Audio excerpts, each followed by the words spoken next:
Welcome to Caregivers and Candid Conversation podcast. I am Lashina McBride, the host and the executive director of We Support Caregivers Incorporated. We Support Caregivers is a 501c3 organization whose mission is to encourage and empower individuals who care for their elderly loved ones to cultivate and focus on self-care. To make a donation or to learn more about us, please visit WeSupportCaregivers.org.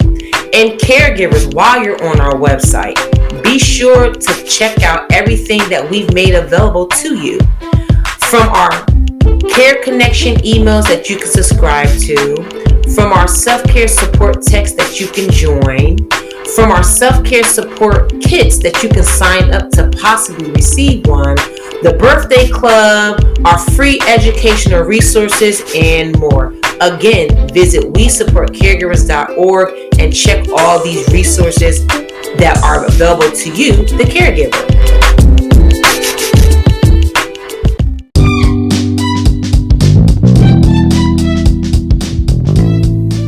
Entrepreneurs, content creation should never be your concern. Socially Established LLC is a social media management business whose mission is to alleviate entrepreneurs and small business owners from managing their social media. Socially Established LLC offers content creation and social media management packages for your convenience. Remember, you were never meant to manage everything on your own. Visit sociallyestablished.com to choose your service package today. Socially Established LLC, establishing what entrepreneurs need.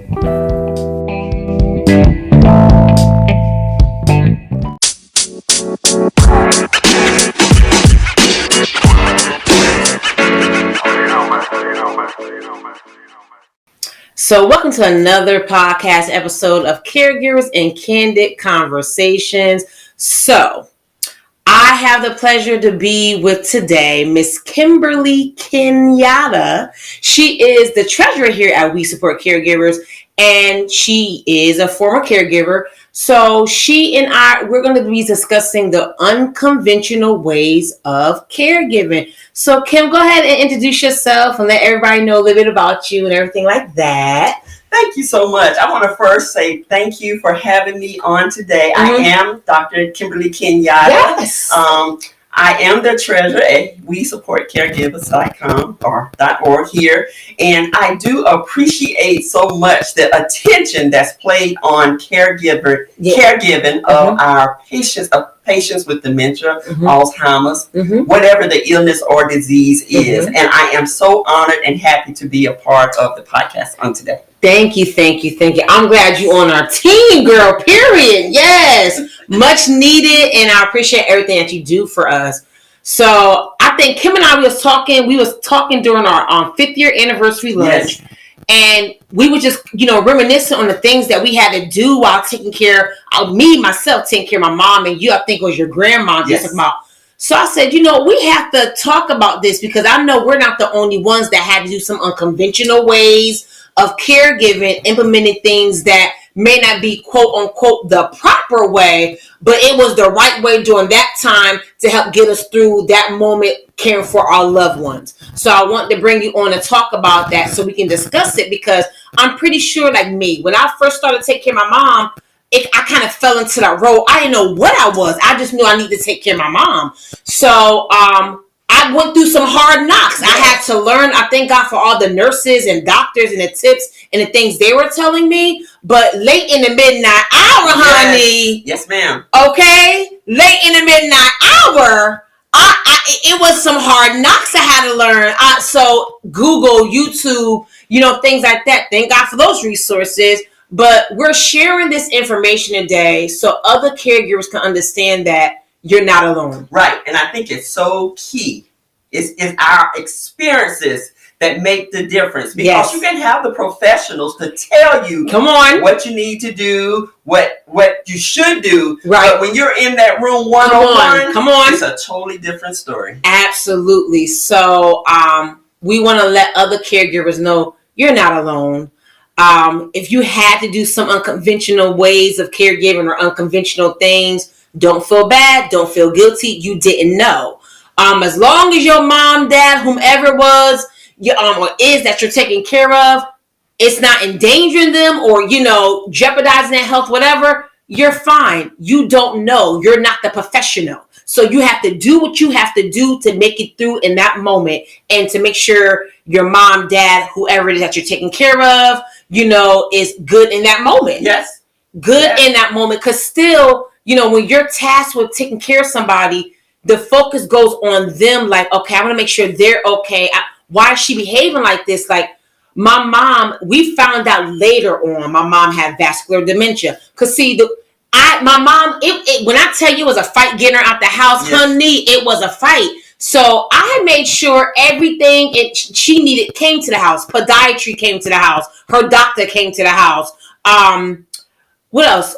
I mean, anything we needed, they needed urine, blood work that came to the house. I really thank God for those services. Yes. The doctors and nurse practitioners that have those mobile services that will come to the house. I'm really appreciative and thankful because it made my life easier because it was really hard getting my mom out the house. We had to be strategic and things like that, getting her out the house. So I brought everything to her. Physical therapy came to her. Like everything came to her. So it was later on we found out she had vascular dementia. We knew that there's certain things wasn't, she was doing that was kind of out the way. And we didn't know. I will always equate it to a UTI. Because as you know, in elderly people, UTIs can cause them to act different ways. Yes. So, the last time I would say we had our urine check, it was nothing. Not just a quick check that the ER would do, but they do a culture for 3 days. Mm-hmm. And when they said it was no infection. So her doctor, I called her doctor came out. I said, do you think it's dementia? She said, I would definitely say it's dementia, probably vascular because she had vascular issues. Oh, yes. Yes. So at that moment, I had to learn up and educate myself on, okay, dementia. And then when you really learn that when somebody's demented, parts of their brain are dying. Yes. Parts of their brain are dying. Yes. And when we came to that realization, we knew, okay, this is what it is. And different types of dementia, different people act different ways. Because my mom, she can be having a dementia moment and snap right back into her. Yes. You know what I mean?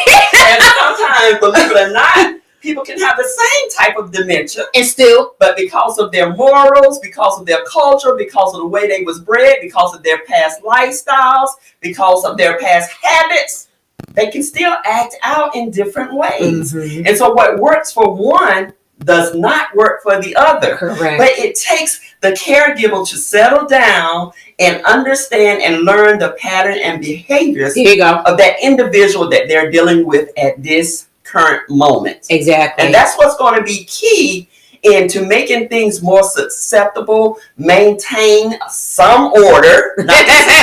Not to say it would be perfect, but that will help to maintain some order just to realize the behaviors of what you're dealing with the person that you're caregiving for. Right. Which just sounds like what you did.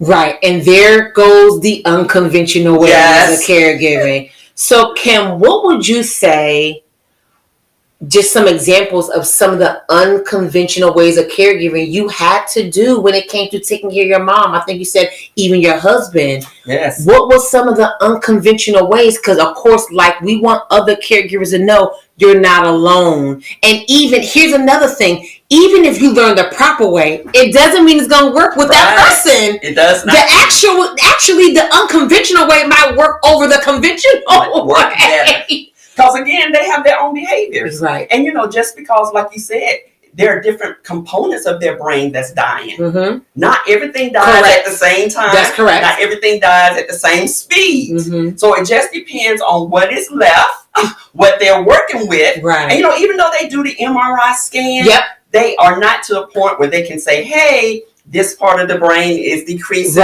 slower than this part, and they're going to act like this. We don't have that type of advanced technology yet. But working with my grandmother, I would say, is where I got most experience. Okay. Because she was still very sharp when she came to live with me. She was about 90 then. Okay. And I think our biggest thing was she was a very health conscious woman. Okay. Even in her younger days. She believed in self-care. All right. She believed. So we would go walking. She liked, I saw, for the sun to shine on her face. So there were some moments when she woke up and she was agitated. Mm-hmm. We set a chair at the back door, lift the blind. Okay. So the sun could shine directly in on her. Okay. And that's just one example, Mm-hmm. you know, of her early morning. She wanted her coffee, Mm-hmm. you know, and even though they get, a lot of people say when they get that age, let them have what they want to have.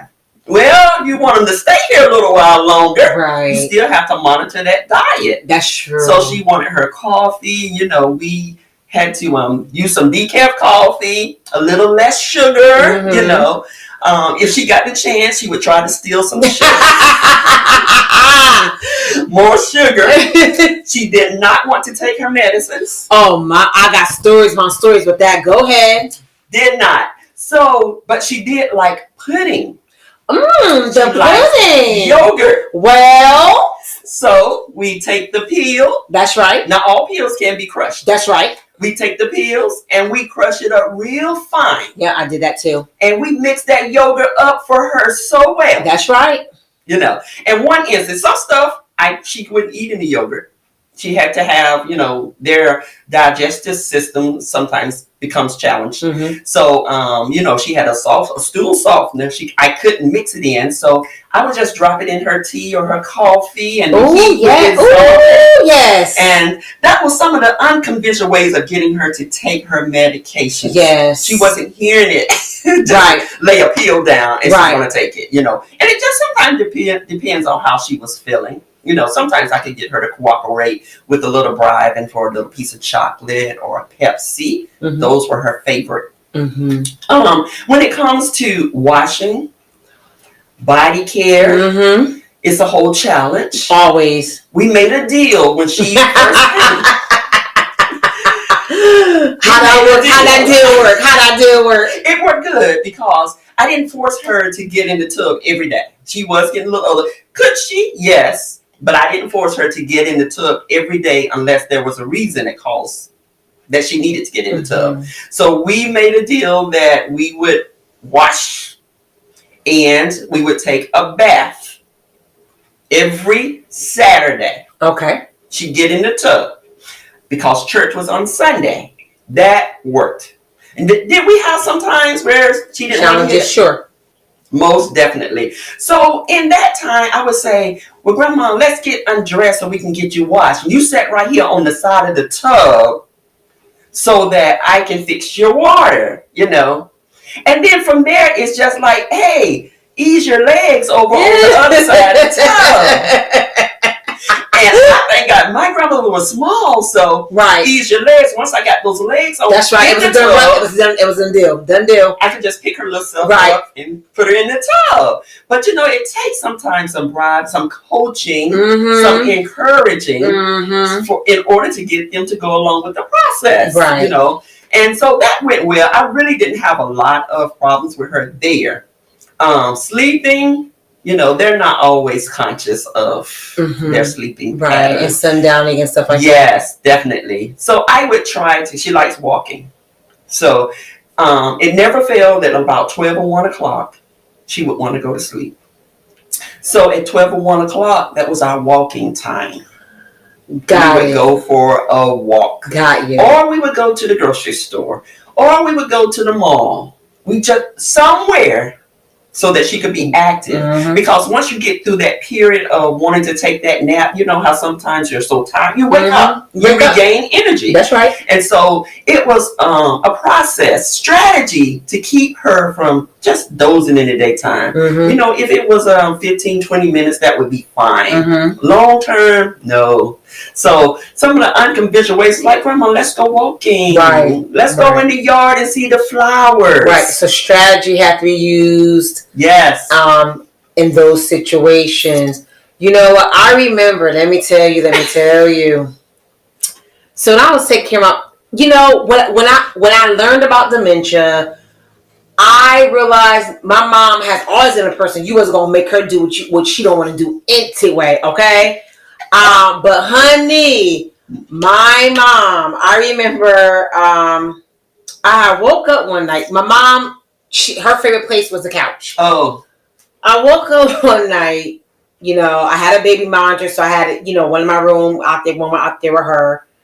So I get up, go to the bathroom. I walk by and I see my mom sitting on the floor. I was like, okay. I was like, Mom, why are you on the floor for? She said, I see these bugs. I was like, where they at, Mom? I don't see anything. She said, oh, there they go.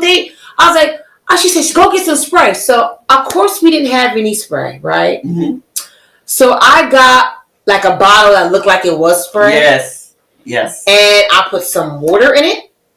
And I start going around spraying because in her head, in her mind, whether it was the dementia, whether it was medications that could have caused her to start seeing things and stuff like that, I act like I was spraying. Yes. And I went around spraying. She's like, oh, there they go crawling up the wall. I said, okay, Mom, I'm spraying them up the wall. Yes. Whatever I needed to do to make her feel calm and better because she was picking them off. I was like, but Mom, I don't see anything. Oh, there it is. I said, okay. And I sprayed and that's what I did. Was there any bug spray in there? It absolutely wasn't. It was water. Right. H2O. But that's what it seemed like they worked. Yes. You know what I'm talking about?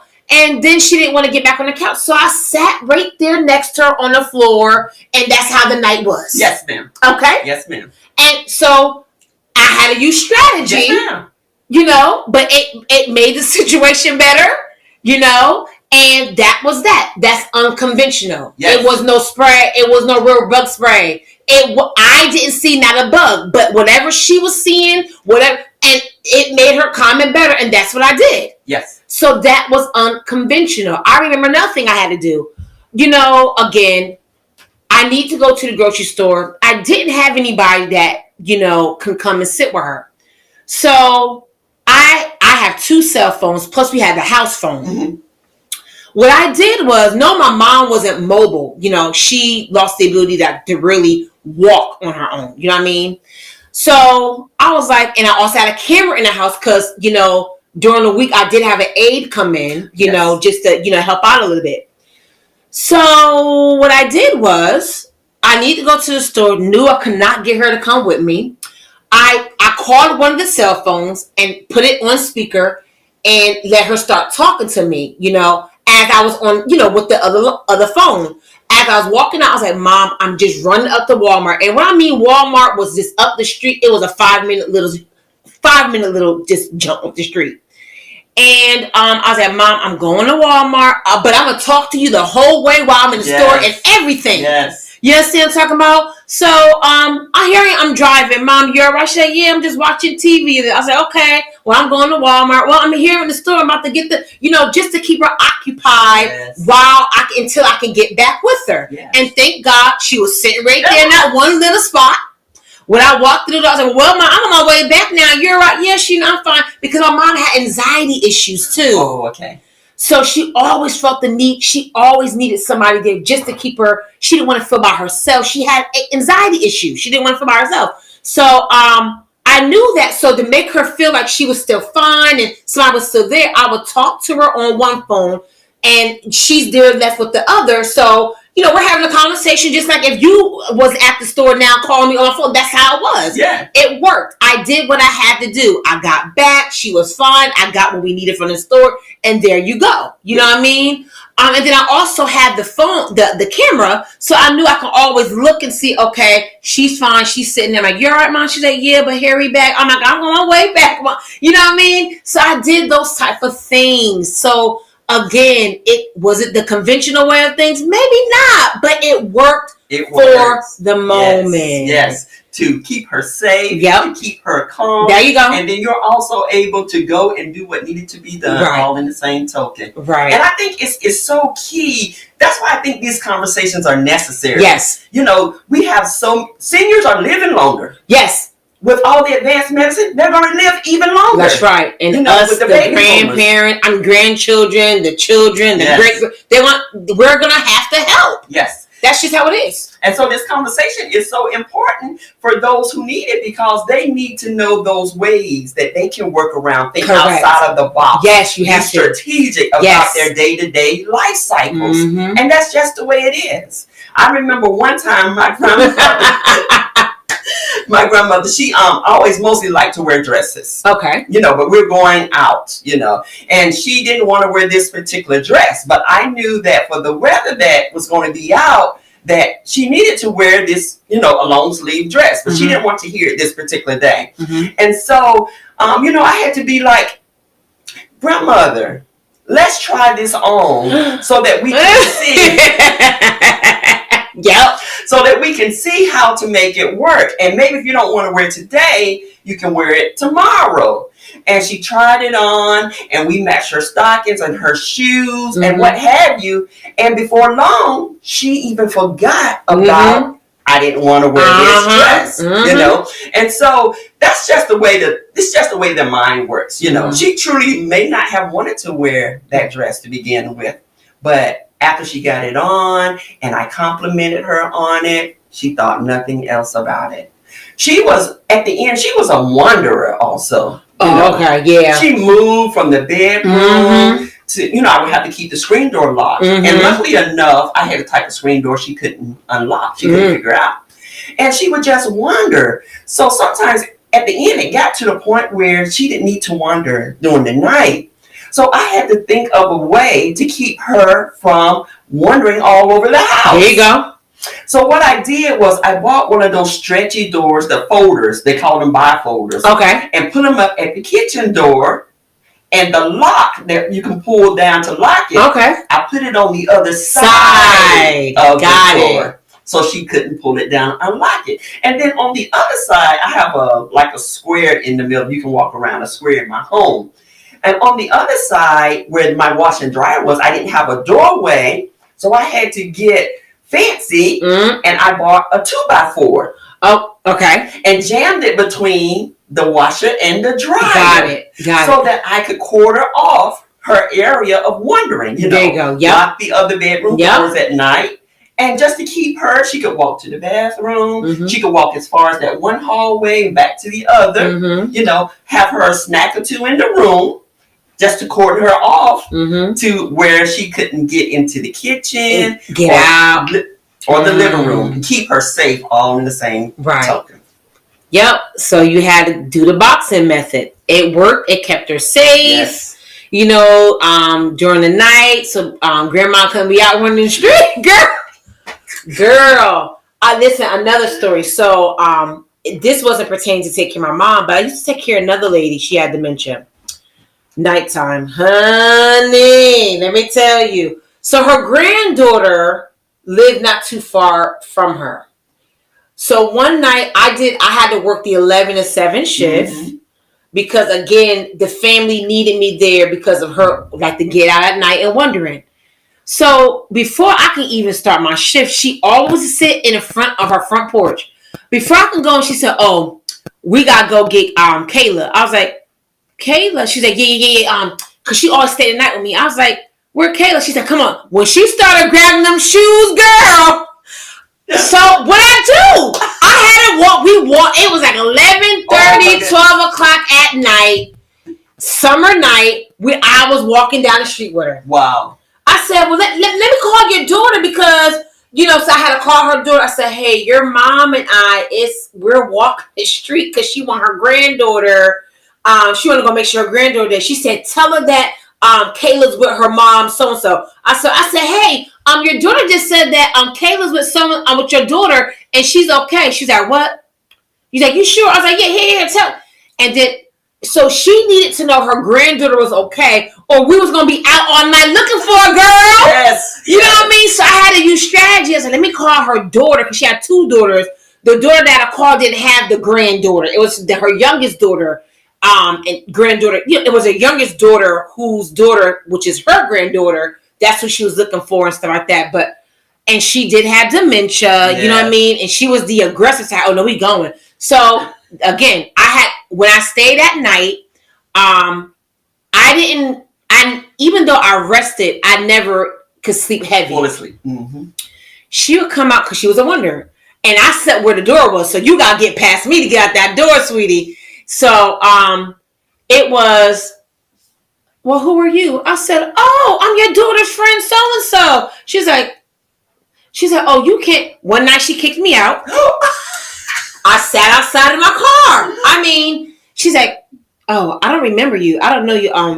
My daughter's not going to be controlling my life. You got to go. I was like, but Miss So-and-so, you remember I was here just the other night. We was in the room watching TV, eating popcorn and everything. She's like, I don't know who you are. So what I do, I left, but I sat outside in front of the door. I sat outside in the car in front of my door. In front of her door. And I called her door and said, hey, your mom just kicked me out. I mean, what can I say? What could you do? What can I do? And her daughter came over in the morning, and she gave her more medication and stuff like that. I still was on my post. I wasn't in the house. Mm-hmm. I was in front of the door, literally, and that's how my night was. You know what I mean? So, some people would have left. No, I'm still there. Yep. I'm not in the house. I knew all she was going to do was just go back in her room while Steven fall asleep. I knew that already. So the morning time came, and but people with dementia, you have to act like nothing ever happened. So it was like, oh, hey, how you doing? She's like, oh, I'm gonna make you some coffee and stuff until your daughter come over. She's like, well, okay, and because she liked the coffee in the morning. So even before I left at 7, I'll make her coffee and stuff like that because she was an early riser. You know what I mean? I had to make sure I gave her medications. Most of the time she took it. Sometimes she didn't. And that was a rough night when she didn't. Yes. I mean, that's just how it was. Yes. So again, and it was unconventional, but it worked. Yes. And it takes those moments, and you use those moments for the next time. Correct. Because they don't remember anything that happened. And you'll just wear yourself out. Yes. Fussing back and forth with them, arguing back and they don't remember. And so it's using those particular situations like you just mentioned to say, next time, what could I do left? Me, myself, next time, I would probably hide can I use the bathroom? I'll hide in the closet because after a little while, they won't remember. Right. Unless they get aggressive.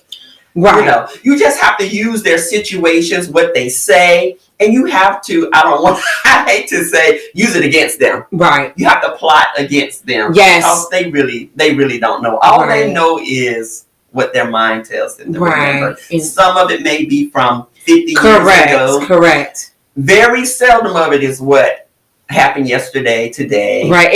Right. Because she was also on past situations. And, yes. Because she was from New York. I said, oh, well, I'm from Connecticut. So we had that up north type of thing, going on and stuff like that. So, she would talk about her experiences and what she'd been through and stuff like that. And, but then they can easily switch to, if I step out the room, well, who are you? I was like, I'm Sheena, I'm, your daughter friend, and stuff like that. She was like, oh, I don't remember. I was like, yeah, because and then I was trying to switch the subject or, redirect or things like that. But, again, you have to do what you have to do when you're faced with certain situations like that. Because, again, you want to make sure whomever you're taking care of, that they're fine, But dementia is such a mean disease. It is. It's such a cruel disease. Yes. You know what I mean? So those are some of the things that I had to do. But, I'm pretty sure there's maybe a few other things that you've had to do unconventionally. Yes. You was telling me something about ripping up paper. Remember that?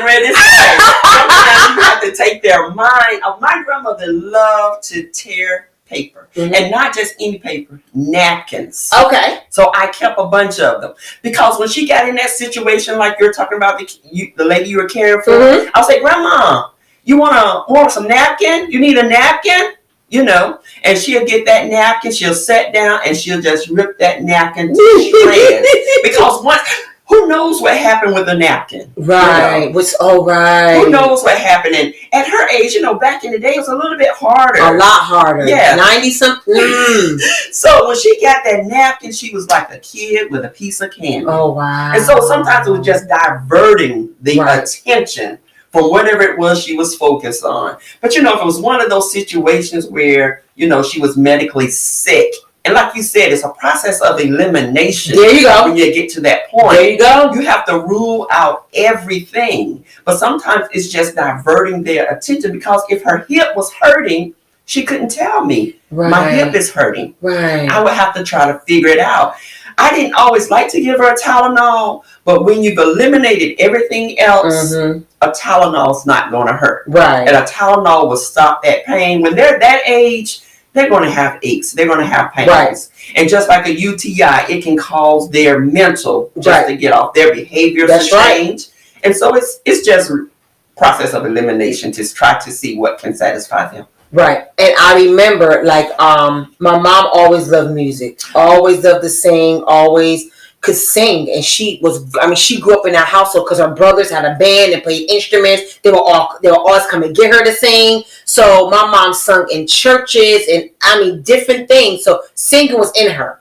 So she always liked to sing, listen to music. So if I feel like it was one of those moments, I'll put on her favorite song and let her listen. And then it'll take her mind. And she'll start singing and humming and singing to it. And I also did that too. When I couldn't go out to work out, the living room became the gym. Yeah. So I put on our YouTube. She's sitting there watching workout and she listening to the music content.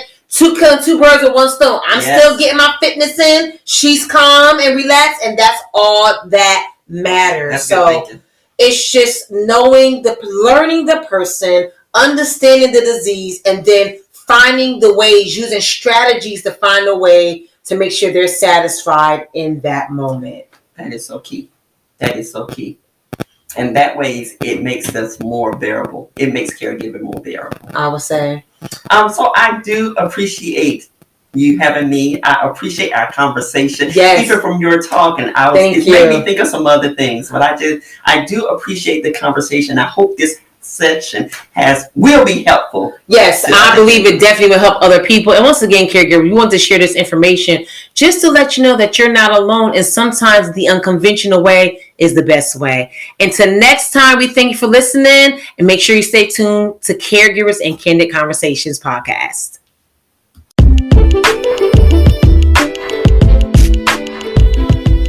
Caregivers, you are very important people, and we want to celebrate you on your birthday. Join We Support Caregivers Birthday Club. The Birthday Club was created to celebrate caregivers who typically do not make the time to celebrate themselves.